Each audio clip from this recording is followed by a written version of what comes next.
చిన్నవాడు పంతం.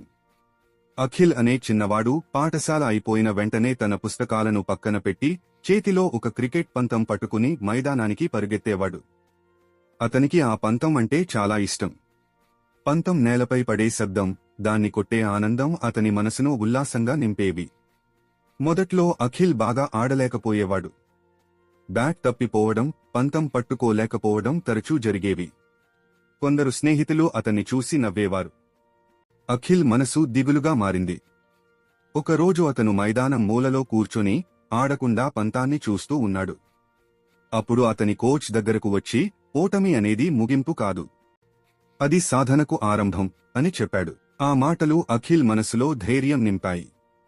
ఆ రోజునుంచే అతను ప్రతిరోజూ సాధన మొదలుపెట్టాడు. పరుగెత్తడం, పంతం పట్టుకోవడం, కొట్టడం అన్నింటినీ ఓపికతో నేర్చుకున్నాడు. క్రమంగా అతని నైపుణ్యం పెరిగింది.